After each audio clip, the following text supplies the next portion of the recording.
السلام عليكم ورحمه الله تعالى وبركاته. كي دايرين؟ لاباس عليكم؟ كنتمنى تكونوا بخير وعلى خير وباحوال جيده. اليوم فيديو جديد غادي نوجد معكم خبيزات رائعين قطنيين. كنتمنى تبعوا الفيديو حتى الاخير وغادي نبدا معكم بالمقادير. عندي هنا 4 زلايف ديال الدقيق الفورس او الدقيق الابيض. استعملت هنا 4 ديال الزلايف، عبرت بزلافه ديال الحريره. وعندي هنا زلافه ديال الدقيق ديال الفينو وزلافه ديال السميده رقيقه. يمكن لكم يعني ديروا 2 زلايف ديال السميده رقيقه اولا اولا هكا كيف ما درت انا، زلافه من الفينو وزلافه من السميده رقيقه. وعندي ساشي ديال خميره الحلويات وجوج معالق كبار ديال الحليب المجفف، معلقه كبيره ديال الخميره خميره حبيبات اولا الخميره المعجونه اللي متوفره، معلقه صغيره عامره ديال الملح، معلقه كبيره ونصف ديال السكر سنيده، ونصف كاس ديال الزيت. وبطبيعه الحال غادي نحتاج الماء اللي كيكون دافي، هو باش غادي نجمع هذا العجين. الا ما متوفرش عندكم الحليب المجفف يمكن لكم تستبدلوه هكا يعني بالحليب. كديروا كاس كبير عامر ديال الحليب اللي كيكون دافي. دابا غادي ناخذ هذا الاناء ديال العجانه فاش غادي نعجن هذا العجين. كنضيف هنا دقيق الفينو اولا زلافه ديال دقيق الفينو مع زلافه ديال السميده رقيقه، وغادي نزيد عليهم الدقيق الابيض اللي هو دقيق الفرن. وغادي نضيف دابا سكر سنيده. غادي نضيف هاد المكونات كاملين الا الزيت والماء. وغادي نزيد هنا الحليب المجفف والخميره الفوريه اولا الخميره المعجونه. درت هنا معلقه كبيره عامره. وغادي نزيد الملحه، درت معلقه صغيره عامره ديال الملح. وبالنسبه للزيت كيف ما ذكرت غادي نخليها حتى يتعجن لي العجين. ودابا غادي نزيد ساشي ديال خميره الحلويات من وزن 8 غرام. ودابا غادي ندير هاد الدقيق ديالي اولا هاد الخليط في العجانه. غادي نبقى نضيف في الماء تدريجيا وغادي نبدا نعجن. يمكن لكم تعجنوا بيديكم يعني بنفس الطريقه، يعني كتبقاو تضيفوا الماء شويه بشويه وانتم كتدلكوا العجينه وانتم كتجمعوا فيها حتى كتجمع لكم مزيان. وبالنسبه للزيت غادي نخليه حتى الاخير، ملي غادي يتعجن لي هاد العجين اولا تجمع لي هاد العجينه عاد غادي نضيف الزيت.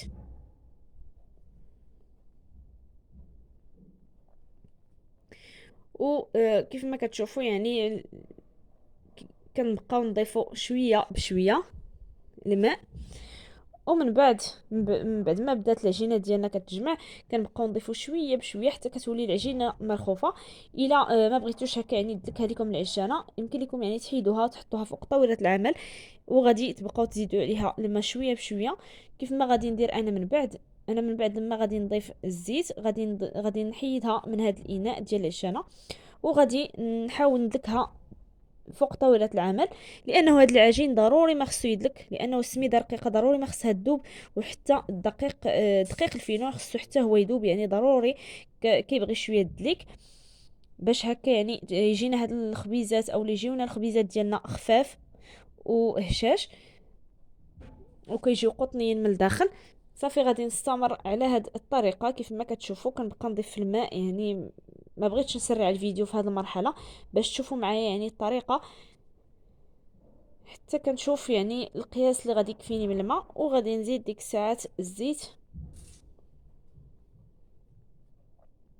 بالنسبه اللي ما بغاش يدير سميده رقيقه يمكن ليه يدير فينو، ولكن كنفضل انا هكا يعني ديروا سميده رقيقه كيجي بها الخبز زوين كيجي هكا خفيف.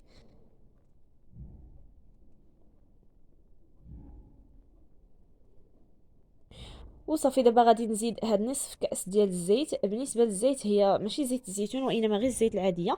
صافي وحيدت هاد العجين من الاناء ديال العجانه وحطيته هنا فوق طاوله العمل اللي ديجا نقيتها وعقمتها. وكنبقى ندلك هاد العجينه ديالي، كنبقى نضيف عليها الماء شويه بشويه.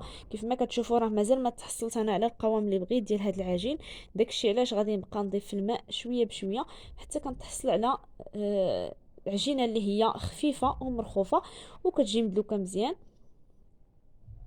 كنستمر هكا يعني كيف ما كتشوفوا ضروري ما كنكثرش من الماء، كنبقى نرش غير شويه ديال الماء يعني بهذه الطريقه.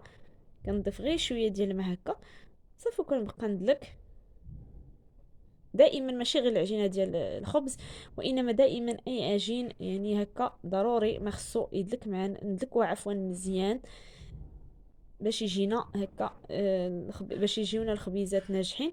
دابا غادي نحط العجينه ديالي في الاناء ديال العجانه وغادي نغطيه من الفوق بلاستيك غذائي اولا بالسلوفان، وغادي نحتفظ به جانبا حتى كيطلع في الحجم ديالو. وديك الساعات ان شاء الله نتلاقاو باش نشكلوا الخبيزات ديالنا.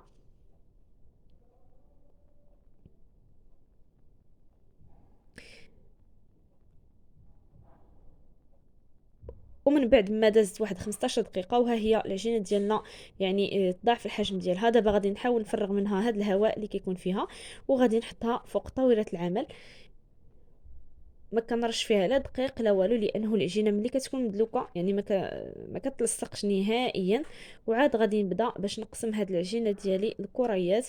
نتوما كتحكموا في الحجم ديال الكريات ديالكم، بغيتو خبيزات يكونوا كبار اولا متوسطين اولا صغار، نتوما كتحكموا في الحجم. انا غادي نشكل هاد الخبيزات يكونوا صغارين. غادي تشوفوا معايا دابا الحجم ديالهم.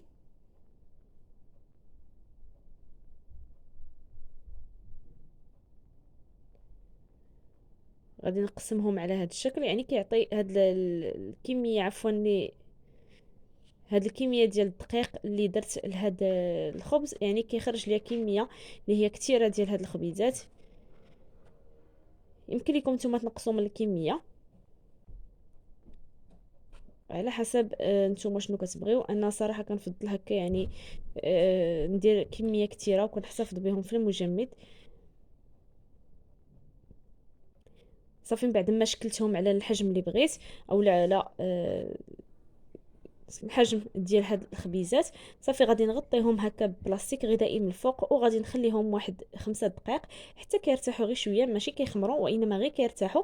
ونتلاقاو من بعد ما ارتاحت ليا العجينه واحد 5 دقائق. كناخذ عندي هنا السميده رقيقه، ها هي اللي غادي نقرص بها عفوا اولا غادي نديرها لهاد الخبيزات. يمكن لكم ديروا حتى البلبوله رقيقه اللي كنقرصوا بها الخبز حتى هي، ولكن مادام هكا العجين درنا فيه السميده رقيقه كنفضل انني نفند هاد العجينه ديالي هكا في السميده رقيقه باش تجي مغلفه بالسميده. صافي كنرش هنا فوق من طاوله العمل شويه ديال السميده، وغادي نسرح هكا شويه بيديا اولا بالدلاك. انا كنفضل هكا المدلك، وانما يعني راه دغيا كتسرح غير بيديكم يعني دغيا، يعني لانه العجينه ارتاحت مزيان. انا كنفضل انني نسرحها هكا بالدلاك باش يكون السمك ديال هاد العجينه ديالي متساوي،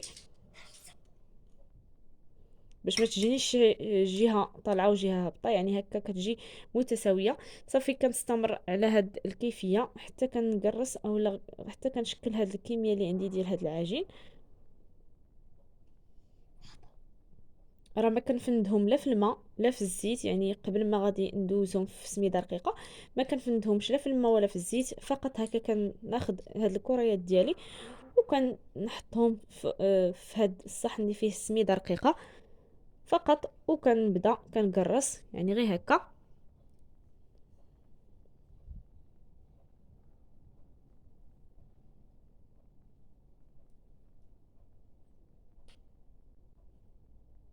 كيف ما كتشوفوا راه الحجم ديال هاد الخبيزات درتهم حجم صغار.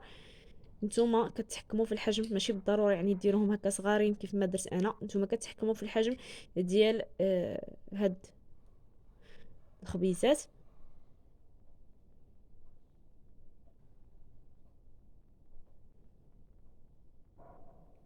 وغادي نستمر على هذه الكيفيه حتى كنسالي هذه الكميه اللي عندي.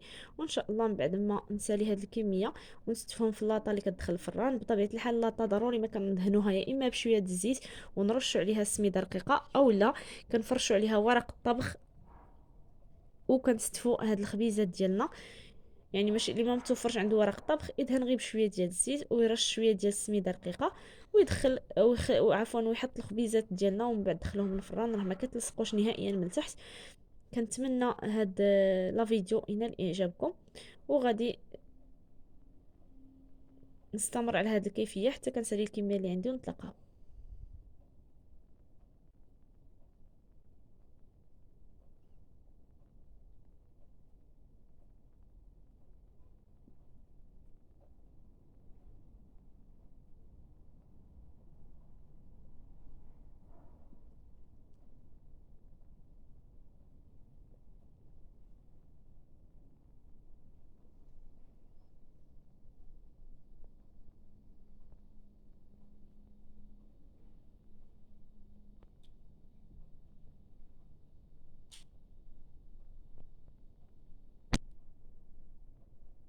وصافي دابا من بعد ما ستفت الخبيزات ديالي هكا في الطاوه اللي كتشوفوا معايا هنا، غادي نخليهم حتى كيطلع في الحجم ديالهم اولا حتى كيخمروا للمره الثانيه، وان شاء الله ندخلهم للفران بلا ما نقبوهم ما والو، يعني غير كيطلع في الحجم ديالهم ندخلوهم للفران.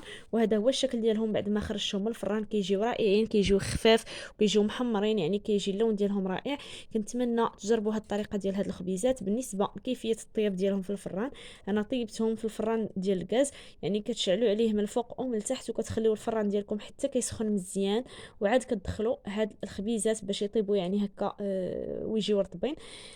والا كان فرن ديال الضو يعني كتجهدوا عليه الحراره حتى ل 250 او لا اكثر، و كتخليوه يعني حتى كيسخن مزيان، وعاد كطيبوا الخبز ديالكم. كنتمنى هاد لا فيديو ينال اعجابكم وتجربوا هاد الطريقه ديال الخبيزات ويجيوكم يعني ناجحين بحال كما جاوني انا. كيف ما كتشوفوا راه كيجيو خفاف. غادي نقطع لكم وحده باش تشوفوا الشكل ديالها من الداخل، راه كيجي خفيف وكيجي قطني. هذا هو الشكل ديال الخبيزه ديالنا من الداخل هكا، يعني كتقدموهم بهذه الطريقه، او يمكن لكم يعني تعمروهم كساندويتشات، يعني كيجي الشكل ديالهم رائع. وكنتمنى تتبعوا الطريقه والمراحل وان شاء الله ينجحوا معاكم. هذا هو الشكل ديالهم. وما تنساوش الى عجبكم لا فيديو ديال اليوم ديروا لايك وتشتركوا في القناه وتفعلوا الجرس باش توصلوا بالجديد، ونخليكم في امان الله الى فيديو قادم بحول الله. السلام عليكم.